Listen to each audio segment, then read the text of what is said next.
kurang lebih 35,25% populasi kekristenan yang ada di Kabupaten Halmahera Timur, Provinsi Maluku Utara. Mereka sulit mendapatkan sebuah Alkitab.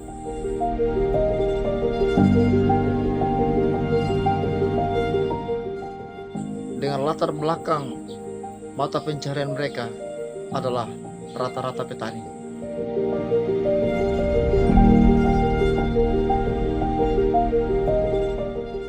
Mari bersama-sama bergandengan tangan untuk meringankan beban mereka, agar dapat mendoakan untuk hadirnya sebuah Alkitab di Halmahera Timur.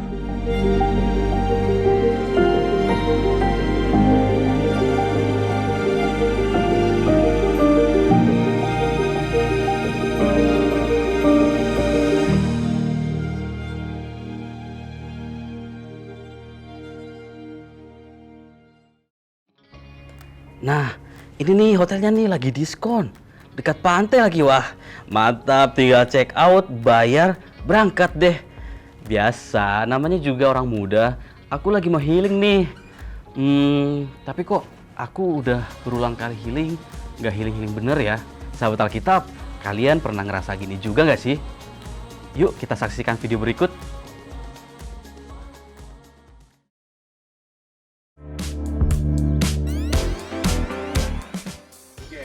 Ini tempat kopi yang kemarin aku cerita sama kamu. Oh iya. Bentar, kita duduk situ aja ya. Oke. Kita pesen dulu kali ya. Kamu apa nih? Aku mau. Kopi. Ya.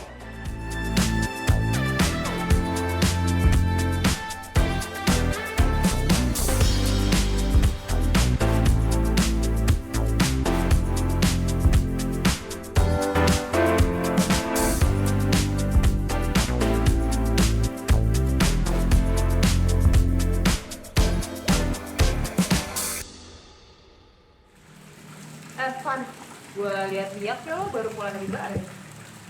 Enggak. Kemarin gue dari Bandung. Kalau yang Bali itu udah sebelumnya, awal bulan kemarin. Kerja lo jalan-jalan mulu ya, itu kerjaan apa emang lo pengen aja gitu jalan-jalan? Enggak lagi, masa gue kerja mulu, masa gue gawe mulu. Kemarin tuh pure gue jalan-jalan. Healing, biasa healing. Yalah, lo healing-healing, minggu sekali. Lu healing-healing mulu kayak gue liat lo gak ada bener-benernya. Gagal tuh healing lo. Enak aja. Healing tuh begitu, Gap, memang. Karena hidup ini sekumpulan misteri-misteri dan kejadian yang tak terduga. Dan kita sebagai insan manusia yang tak berdaya itu butuh banget yang namanya refreshing. Nih, jadi lo tuh sebenarnya healing terus refreshing sih. Apa lu? Jangan-jangan lo tuh bohong ya. Itu lo bilang kerja padahal lo jalan-jalan. Enak aja. Lah, jalan-jalan itu refreshing. Ada orang yang healingnya tuh makan. Ada orang yang mungkin kayak lu main-main sosmed tuh healing. Ya kalau gue pas aja healingnya tuh jalan-jalan, ya nggak kenapa-napa dong. Tapi kenapa harus jalan-jalan gitu loh? Emang kenapa? Ya tapi kan lo itu anak Tuhan kan. Ya harusnya setiap lo lagi ngalamin pergumulan itu biasanya ke Tuhan, bukan ke Bali, ke Bandung. Ya emang Bali dan Bandung bisa ngebantu lo untuk menyelesaikan mental health lo. Ya. Lu gagal paham ya lu. Ada yang salah sama pemikiran lu. Sekarang gini ya. Kalau gua ke Bali, bukan artinya gua nggak butuh Tuhan dong. Kalau gua ke Bali, bukan artinya gua mengkhianati Tuhan, enggak kan? Iya sih. Itu maksud gue bukan gitu. Udah, gini deh, gini. Lu lihat, ini makanan, minuman itu. Enak gak? Enak kok. Ya sekarang kalau lu makan makanan ini, minum minuman itu, lu ngerasain apa? Lu seneng kan? Apa lu marah? Ya seneng, karena kan enak. Ya itu tahu. Ya artinya kalau lu makan makanan enak, minum minuman yang segar, lu senang, lu happy, lu bahagia, itu healingnya lu. Nah kalau gua merasa gua senang, gua bahagia kalau gua jalan-jalan. Nggak salah dong kalau kayak gitu. Ya, tapi kenapa nggak ke gereja? Sedangkan lo tahu kan di gereja kita ada ibadah, pendalaman iman, ada praise and worship. Emang lo gak suka apa ngelakuin semua itu? Iya, gua paham, Gap, gua paham. Tapi kan beda, Gap. Apa yang beda? Sorry. aku ganggu, aku dengar kalian lagi ngobrolin healing ya. Aduh mbak, maaf ya mbak. Masih, maksud kita ganggu mbak. Enggak sih, enggak sama sekali, tapi aku tertarik untuk ikutan ngobrolin healing bersama kalian kalau kalian memperbolehkan. Mbak, silakan Mbak. Halo, halo Dita. Halo Mbak. Halo, Mbak. Nama aku Ivan. Halo Ivan. Aku Gaby. Halo Gaby. Di sini ya. Iya, silakan, Mbak. Seru nih kayaknya pembicaraan kalian. Seru sih Ada Mbak. yang healing. Tapi ini masa teman saya Mbak. Teman saya bilang, saya kalau healing itu nggak boleh jalan-jalan. Masa begitu sih Mbak? Ya jadi healingnya tuh sering banget mbak. Itu bukan healing namanya. Apa hilang? Dia hilang dari sini. Nih, ini kita langsung tanya aja sama Mbak Dita ya. Kita penasaran banget nih. Kalau menurut Mbak Dita, sebenarnya healing itu gimana sih Mbak? Apa sih itu healing sebenarnya Mbak? Oke, dari yang tadi aku dengar pembicaraan kalian dua-duanya bener, nggak ada yang salah. Oh, Itu bener. Kalau kita lihat dulu nih dari kata asalnya, healing itu kan penyembuhan. Proses merawat luka. Syarat pertamanya tuh harus ada lukanya dulu nih, gitu ya, supaya bisa disembuhkan.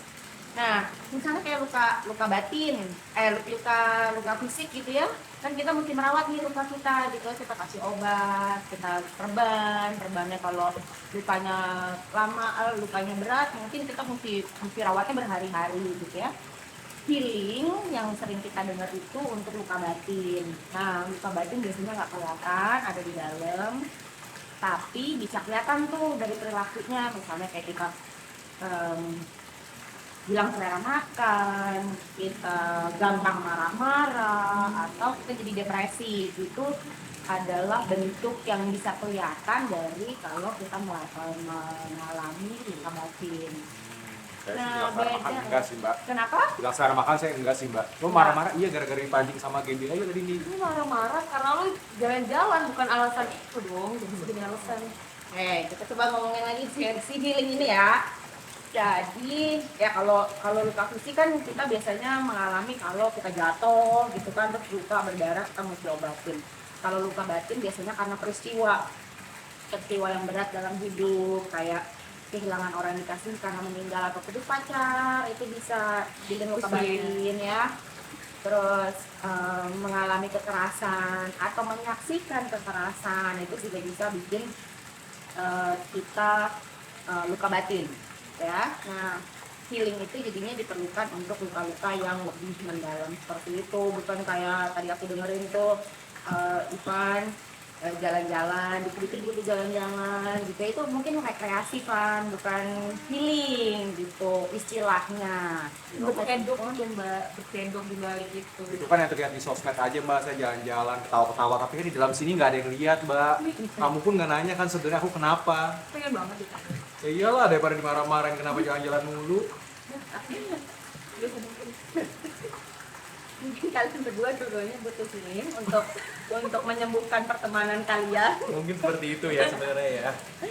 Oke. Nah, pengertian healing tadi itu yang sekarang ini kan kita sering dengar healing itu sekedar rekreasi, sekedar kegiatan-kegiatan untuk memperbaiki mood kita gitu ya. Itu juga mungkin pengaruh dari media sosial loh. Banyak sekali orang yang pakai istilah itu sehingga maknanya jadi bergeser. Yang pakai istilah itu bukan cuma orang-orang yang paham nih gitu ya, tapi orang-orang yang asal nih kata-kata ini ngetren nih dipakai terus gitu. Populer ya. Terus kita ngelihat di media sosial, kita ngelihat orang ngomong itu, jadi kita mengabsorpsi kata itu untuk kita pakai, menggantikan kata rekreasi itu untuk memperbaiki mood gitu. Jadi supaya rekreasinya nggak terkesan terlalu hedon, jadi dipakailah kata healing gitu ya. Kayak siapa? Ya kalau saya beneran healing kok. Lu ngalamin masalah apa sih sampai healing? Lu ini sering banget loh mbak. Emang lu setiap hari tuh masalah berat? Ya kan setiap hari punya tantangannya tersendiri. Setiap hari healing? Ya nggak tiap hari 2 minggu sekali lah. Kan kemarin Bandung, sebelumnya dari Bali. Memang proses healing itu sendiri bukan proses yang sekali selesai sih seumur hidup, dan kita cuma perlu melakukan itu sekali gitu ya. kan kita dalam hidup kan pasti mengalami banyak perubahan, kita harus penyesuaian diri. Kadang-kadang ada yang penyesuaian dirinya gampang dilewati, ada yang kadang-kadang penyesuaian dirinya itu lama gitu ya, bahkan sampai sampai pusing. Kalau kalian ini udah kerja, mungkin di dunia kerja kebayang misalnya bosnya ada yang rese gitu ya, atau teman sekantor yang sikut-sikutan misalnya gitu, itu kan kita mengalami pergumulan nih dari dalam diri. Kenapa sih misalnya kita mempertanyakan kenapa situasi seperti ini, apa yang harus saya lakukan, kemudian kita harus beradaptasi juga dengan emosi kita sendiri, dengan lingkungan kerja itu gitu tuh, bisa butuh proses healing tuh gitu. Jadi dan kadang-kadang trauma-trauma yang berat tadi itu pada saat kita sudah melakukan proses healing, terus kita pikir kita udah selesai nih, kita udah balik normal lagi, tapi justru di bertahun-tahun kemudian trauma itu muncul lagi. Bisa terjadi juga seperti itu Setelah healing.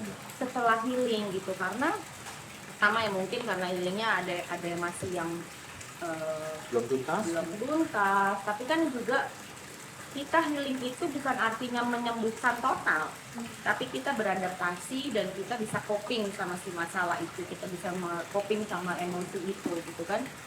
Kita bisa lebih sejahtera, tapi kita tidak melupakan dong, kan kita punya memori gitu. Nah kan misalnya ada kejadian yang serupa lagi, memori itu bisa muncul lagi memang Tercallback.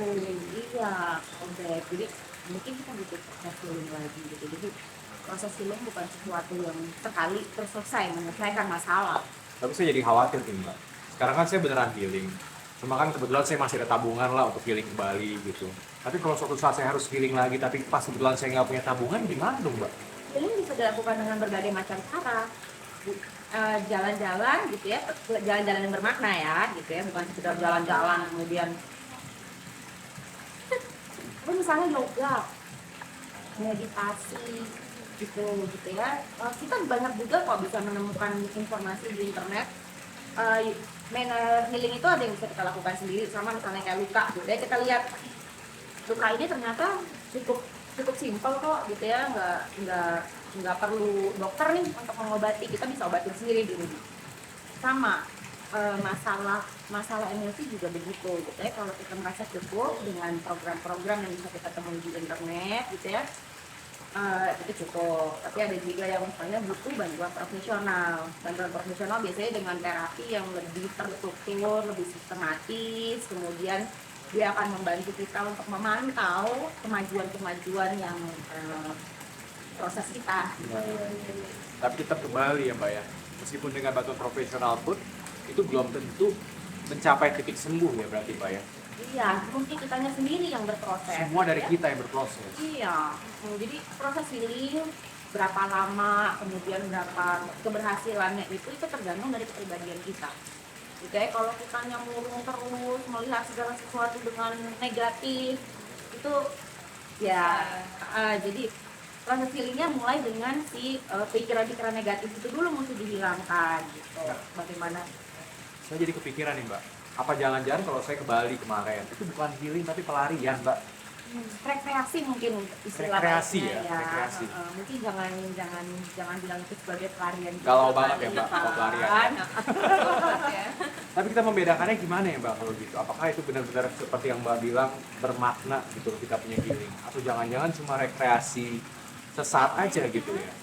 Yang penting adalah ketika setelah liburan, apa yang kamu rasain?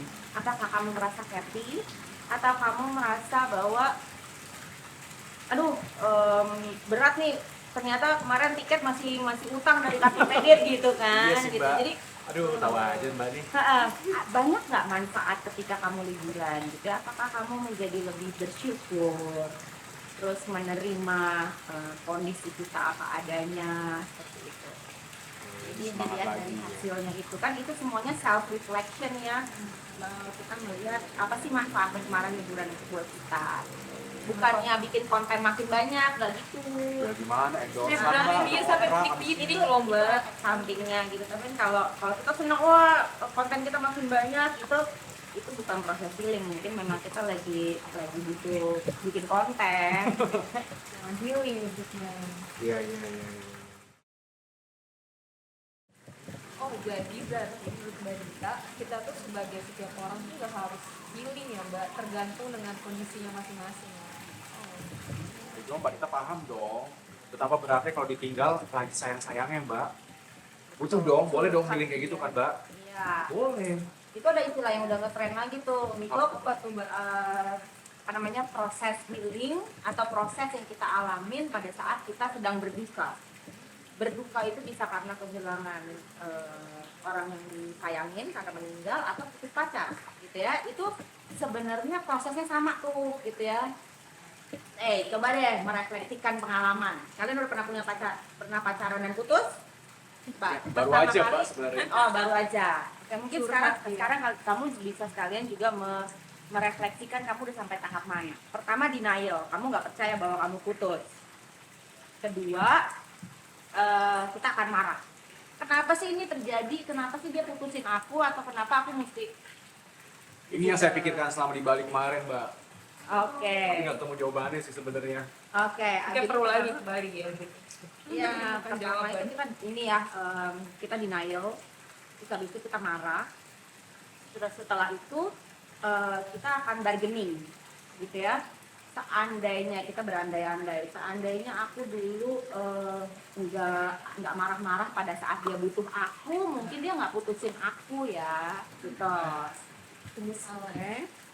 Terus habis itu setelah itu kita baru menerima itu dan itulah baru akan ada proses healing di situ ketika jadi setelah kita tadi denial, terus kita marah, terus kita bargaining, terus kita depresi dulu, gitu ya, melihat kenyataan bahwa oh ya memang dia sudah bukan milikku lagi, aku harus menerima kenyataan ini. Biasanya kita down ke emosinya, tapi setelah itu kita acceptance, gitu.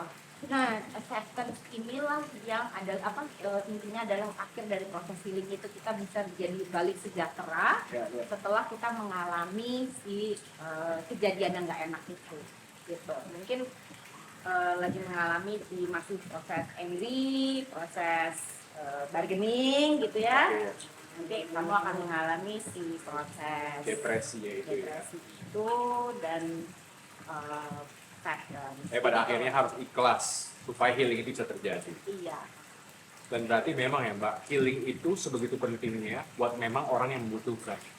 Tapi kalau kita ngomongin, kayak tadi saya ngomong healing, si Kebi udah ngoceh-ngoceh duluan. Kayak banyak banget orang yang keburu sinis duluan, kalau mendengar kata healing atau kita lagi ngomongin tentang mental health. Ada apa sih Mbak dengan anak-anak zaman now sekarang? Anak-anak zaman now? Kenapa Mbak? Saya tuh terzolimi tau nggak mau kayak gini Mbak? Jadi lo ngerasa lo tuh lemah gitu. Ya, jangan gitu dong. Ini kita sebagai laki-laki tuh nggak boleh terlihat lemah. Ya walaupun dalamnya lemah juga sih Mbak. Mungkin lagi lemah aja kali. Lagi lemah. Lagi berasa fragile mungkin. Karena kan kamu kan lagi mengalami hal yang sedih kan. Tidak bisa dipungkiri. Emosi itu memang datang di hidup kita. Itu anugerah loh sebenarnya. Mau emosi positif, mau emosi negatif, itu adalah anugerah yang manusia punya. Nggak dimiliki sama hewan ya kan, emosi itu. Jadi emosi itu memang harus ada di diri kita gitu ya. Itu berfungsi untuk keberlangsungan hidup manusia sebenarnya gitu. Tapi kalian ngerasa dianggap lebay gitu? Ya saya Ya. dianggap lebay sama Gaby tadi Mbak. Ya dia lebay Mbak. Kalau tadi ngomongin generasi now gitu ya, berarti kan artinya kan ada perbedaan generasi nih ya gitu ya. Generasi ibu dan orang tua dan nenek kakek kalian sama generasi kalian gitu ya. Kalau saya ngomongin dari bidang psikologi, boleh ya? Boleh dong. Memang banyak survei yang mengatakan bahwa generasi sekarang ini itu katanya rapuh, gampang terpengaruh sama isu-isu sosial gitu ya. Terus kemudian kalau ada masalah dikit kabur atau nggak tahan di pekerjaan misalnya gitu. Anak-anak muda yang sekarang lagi usia kerja nih gitu ya, mereka di generasi milenial, kalau kalian sering dengar tuh ada generasi-generasi dengan berbagai macam cirinya gitu ya. Ada baby boomers mungkin dulu tuh zaman-zaman nenek-nenek itu, terus ada generasi X, generasi milenial, generasi Y, alpha gitu kan, itu semuanya punya masing-masing ciri-cirinya dan itu terpengaruh karena situasi dunia sebenarnya gitu kan. Generasi milenial itu sekarang yang lagi aktif di dunia kerja nih gitu ya, mereka dilihat nggak tanggungnya karena mereka udah nggak mau nih kerja dari pagi sampai sore terkencang di kantor. Kemudian ketika ada masalah di kantor terus pikirnya untuk pindah kerja aja atau mau berhenti, kayak mau wirausaha aja kayak gitu. Nah itu dinilai sebagai generasi yang nggak tangguh oleh generasi-generasi sebelumnya, gitu ya. Tapi, nah ini tapi juga nih, kalian jangan sedih. Sebenarnya stigma itu ada biasnya juga, gitu ya. Karena dinilai bahwa generasi kalian itu lahir dengan informasi yang sudah banyak dan kalian terbiasa untuk mengekspresikan diri. Iya tuh. Gitu. Mereka kalian ini sejak kecil udah akrab nih sama media sosial, sama berbagai macam informasi dari internet. Kalian terbiasa berkomunikasi dengan bukan secara langsung tapi dengan itu ya, dengan gadget gitu ya. Dan kalian ini dikenal generasi yang nggak malu nih untuk membuka diri kepada dunia publik. Kalau malu-maluin ya Mbak? Gitu. Malu-maluin kan menurut nenek kakek. Oh, menurut nenek kakek. Menurut Nggak malu-maluin yang ya. malu-maluin ya Narsis kan? gak apa-apa ya. Nah, mungkin juga itu adalah cap lagi tuh dari si orang tua kalian atau nenek kakek kalian yang melihat generasi muda sekarang kok narsis, lebay gitu ya, dikit-dikit testing, dikit-dikit bikin status, lagi galau dikit bikin status. Tangkadir.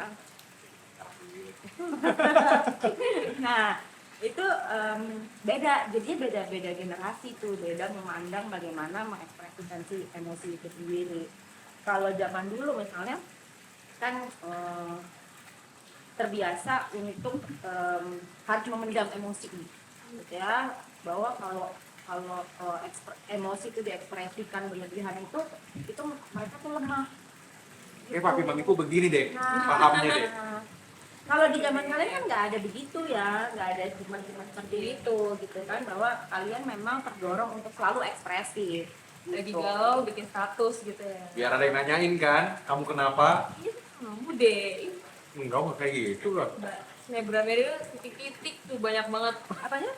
Snapgramnya dia titik-titik mulu tiap Oh. hari. Bilang, hai guys, saya Ya kan kita generasi yang ekspresif ya Mbak ya. Iya. Apa dong? Ya, nah yang penting adalah bagaimana kita memanfaatkan si internet itu. Berbagai macam informasi yang kita dapat itu juga jangan jadi melulu kita ambil semuanya, kita adopsi untuk diri kita gitu. Ada informasi yang berguna, ada informasi yang nggak berguna. Kalau misalnya informasi itu udah bikin kita nggak sejahtera, ya tutup internetnya. bijak-bijak. Gitu, jangan penasaran terus sama orang yang lagi kita sebel tapi jadinya kita jadi marah-marah. Nah itu kan artinya kita membuat diri kita sendiri tidak sejahtera gitu. Itu Mbak. Ya tadi kan saya dibuat marah-marah Mbak sama si Gaby ini.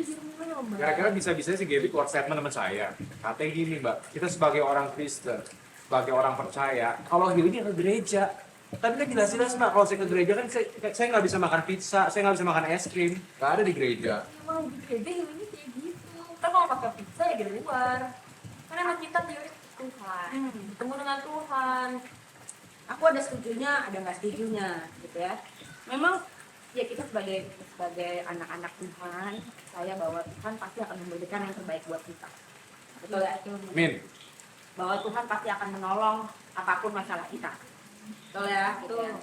Tapi kan Tuhan pasti punya berbagai macam cara untuk menolong kita. nah, Nah, yang artinya, jadi yang setuju atau artinya, nggak setuju dan nggak setuju sebenarnya gitu.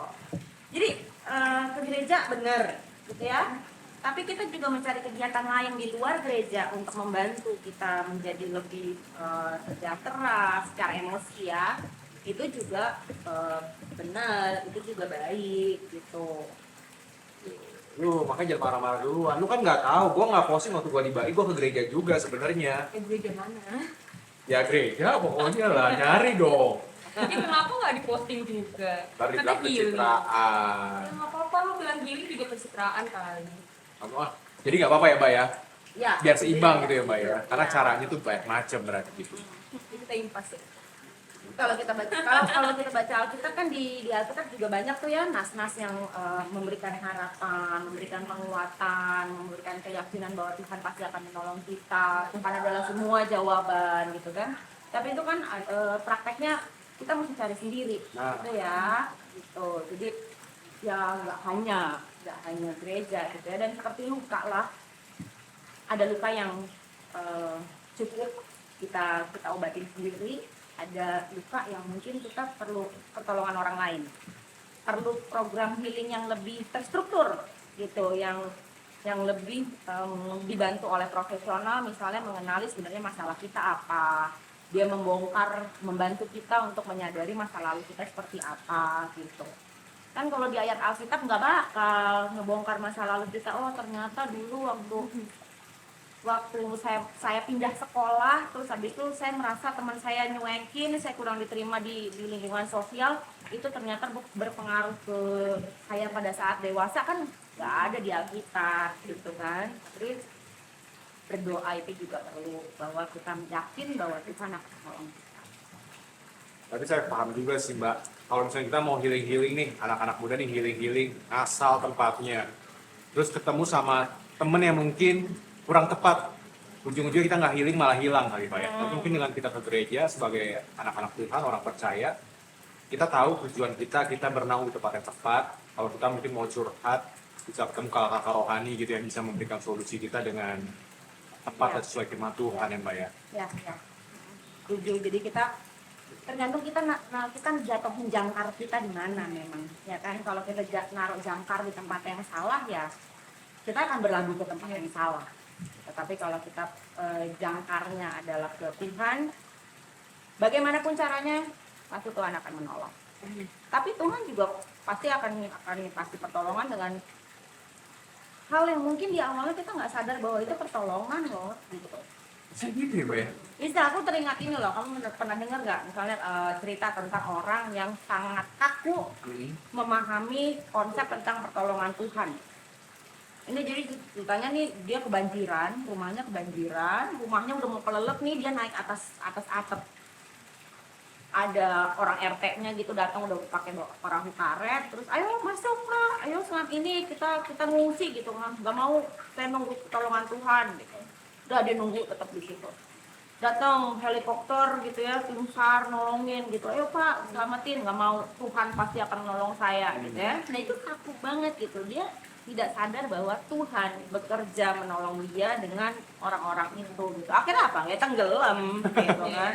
Kan itu gimana ya, pemahaman konsep yang sangat kaku yang akhirnya mencelakakan diri dia sendiri gitu. Menurut aku sendiri sih begitu. Jadi gereja Alkitab itu akan membantu kita gitu ya, memiliki keyakinan, tapi caranya macam-macam.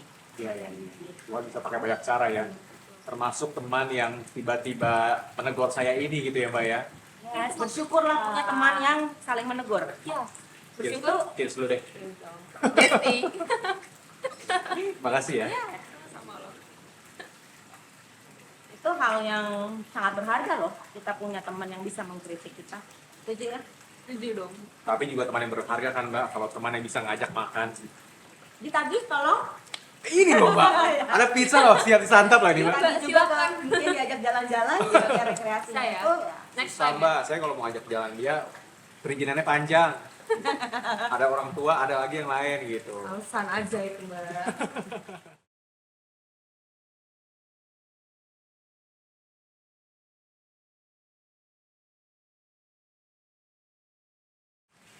Nah, menurut Dita sendiri, menurut Dita tuh punya tips gak sih bagi kita nih, khususnya anak-anak muda dalam memelihara kesehatan mental?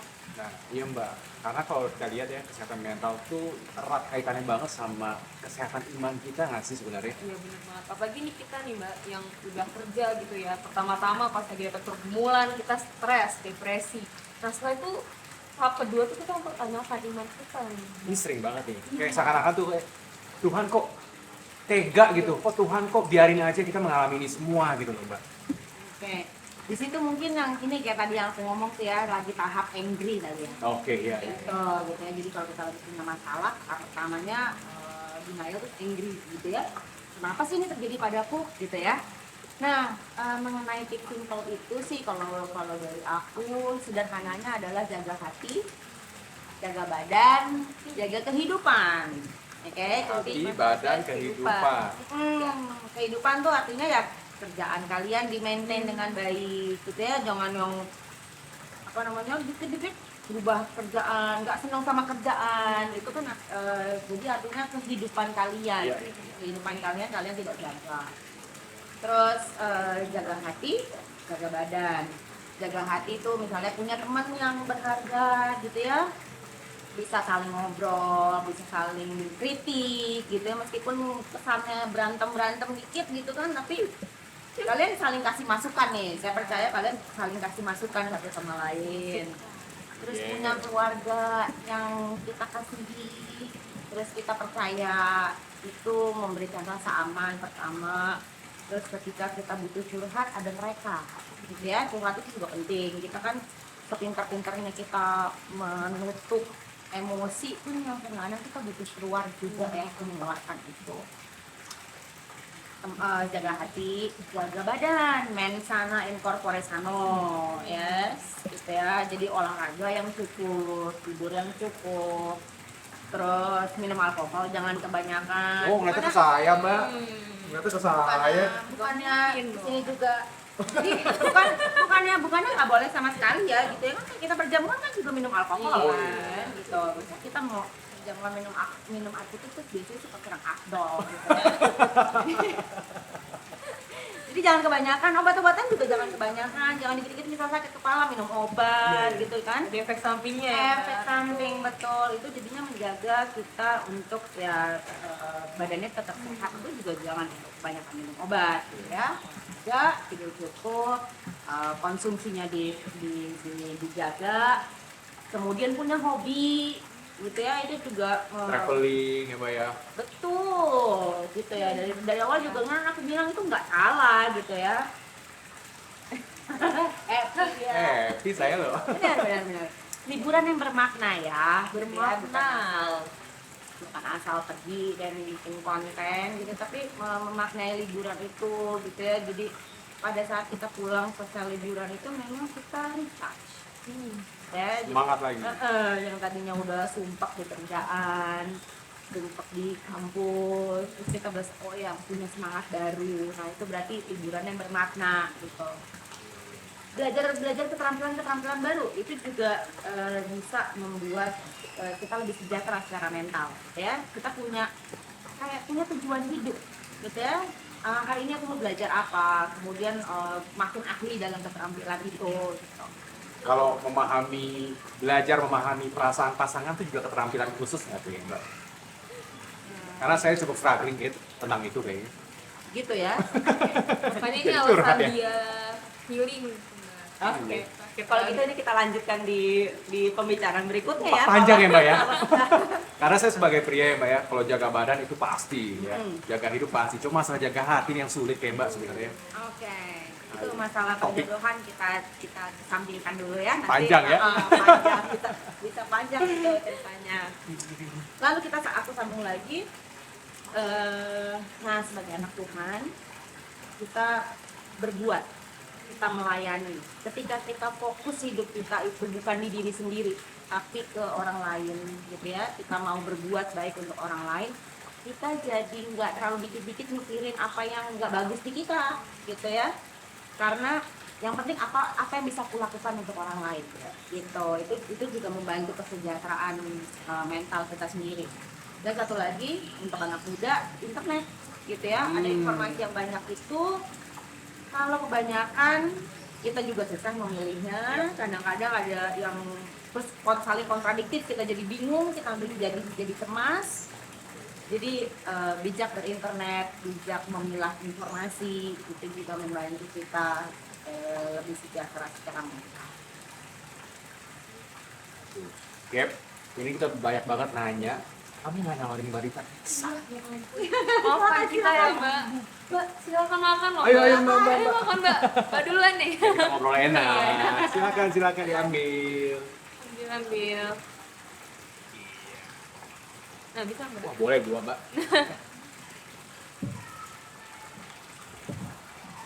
Makan ya, Mbak? Makan. Yuk. Makasih. Sama-sama, Mbak. Wah, Mbak Rita, makasih banyak loh Mbak. Udah ngajarin kita banyak hal banget ya hari ini. Mbak, thank you banget loh, Mbak. Ini boleh sering-sering tongkrongan, berfaedah banget kayak gini. Iya, aku juga senang banget bisa ngobrol-ngobrol sama kalian. Maaf tadi ini interupsi pembicaraan kalian ya. Enggak, Mbak. Tapi kita sebagai anak muda Kristen, kita menjaga kesehatan mental kita itu adalah satu bukti, salah satu cara kita untuk menjaga diri kita sendiri sebagai individu yang diciptakan oleh Tuhan dengan kasih. Siap. Oke, aku Siap. pamit duluan ya. Thank you, Sampai Mbak. ketemu di Banyak lain loh, Mbak. kesempatan. Thank you. Dadah. Dadah, Mbak.